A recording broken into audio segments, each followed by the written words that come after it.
Hey guys, welcome to part 5 of the Arrival Orientation Logistic Briefing. This briefing session will bring you through the logistical task and roles during departure day. So that's what we're going to cover during part 5. So the first part of this session will go through hotel related logistical task during departure day, and after that we'll go through the airport related logistical task. Again, before we brief you through the roles and responsibilities, let us review the timeline and flow of the student's departure day at the hotel. Now, students will be leaving a hotel at various times throughout the day, thus, the wake up times for students will differ as well. Students are then expected to head down to the meeting point at the Belmont area half an hour before the bus departs. Once all students are accounted for, they will then depart to the airport. And here are the roles related to hotel related tasks during departure day. So departure day at the hotel will have bus captains, bus riders, wake up manager and crew. First, let's review the responsibilities of the bus captains. As bus captains, you will be assigned to specific buses that are bound to the airport, and your main responsibility is to be accountable to the students assigned to your bus. One of the most important aspects during departure day is to ensure that all buses bound to the airport leaves on time. Therefore, it is important to ensure that students are present at ready, present and ready at the meeting point 30 minutes before the bus departs. If there are students that are still absent from the meeting point 30 minutes before, you are required to inform the names of the absent students to the wake up manager. And once all the students on your bus are accounted for, you would then direct them to the assigned bus. And always remember to check off students as they board the bus to keep an accurate count of the students. And besides that, um, you are also responsible in holding and distributing students' passports and travel documents. The distribution might happen on the bus or at the airport itself. So always be aware of that. Once at the airport, you will be assisting airport staffs and volunteers. So that really depends on Rachel, who will be in charge of airport duties on that day on what to do. Next, let us look into bus riders. As bus riders, your primary responsibility is to assist the bus captains at all times. You can help by directing students to the meeting point before the bus departs, and you'll be assisting the bus captain in counting and distributing the travel documents to the students. Once at the airport, check the bus after the students unload to ensure that there are no belongings that are left behind. And also at the airport, you will also be assisting airport staffs and volunteers.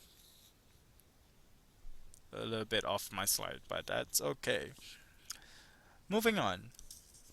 Now, we will be reviewing the roles and responsibilities of the wake up managers and the wake up crews.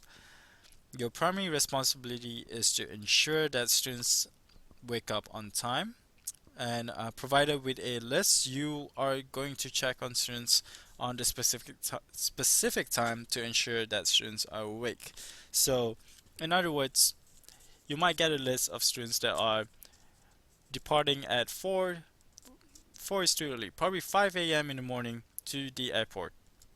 So once you have that list, you will be waking up students at 3:30 or 4 o'clock in the morning. So that's basically the role or the responsibility of a wake up manager or a wake up crew.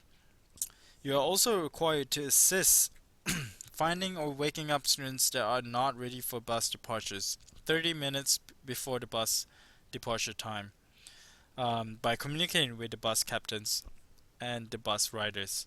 So what happens if Half an hour before the bus leaves, the bus captain or the bus rider notice that there's two students missing at the meeting point.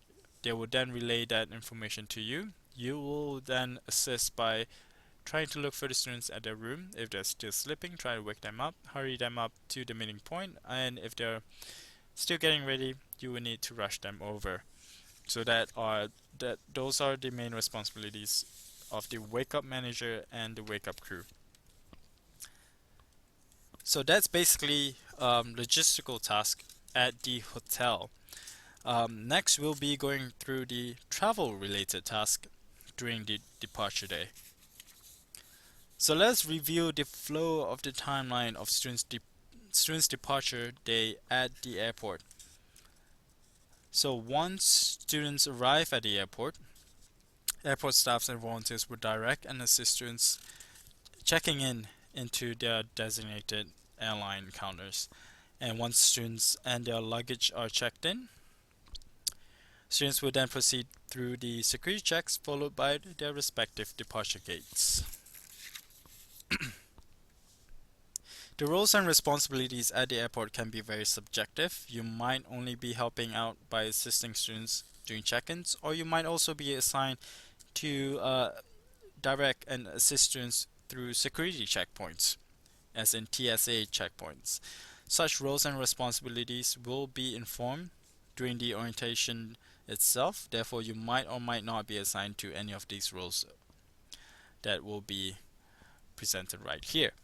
However, for the purpose of an overview and preparations, we will still be going through these roles in order to provide you with a general understanding of the responsibilities if you are assigned to any of them. During the bus arrivals at the airport, you are to assist in aligning and directing students from the drop-off area to the check-in counters. And at the check-in counters, you will be assisting airport staffs by directing students accordingly and by controlling the flow of students. Basically, just crowd management. If you are assigned to bring students through the security checks, you are to assist students through the process and to direct them to their respective gates once they complete their TSA security checks. So that's basically an overview of what's going to happen at the airport. Again, task changes may occur based on the flow of the day, so more information will be provided during the orientation itself. You might be approached by Rachel in order to be assigned to this task. So always keep an eye, be alert of the airport related responsibilities. And once students basically leave the airport to their host communities, the yes arrival orientation is thus over. This also signals the end of the logistic briefing for the yes arrival orientation. So yay, you have completed 5 parts of hopefully not a boring logistic briefing. I hope you enjoyed it. I hope that all this materials and content are understood well. But if you have any questions, again, you can always direct it to me, Sam, or Rachel. And again, just going through the questions and under information. If you have any questions at all, you can always ask us at the scheduled webinar, which will be informed to you soon, very, very soon. So during the webinar, you can always ask us questions about the content of this briefing, about the logistical task and roles and responsibilities, etc. And also an overview of the content materials will be available through another screencast that will be provided as well. So this screencast is basically just roles and responsibilities related to logistics. So the other screencast will be the overview of content materials during the orientation. So the orientation materials designed by your lead facilitators will be explained during this screencast.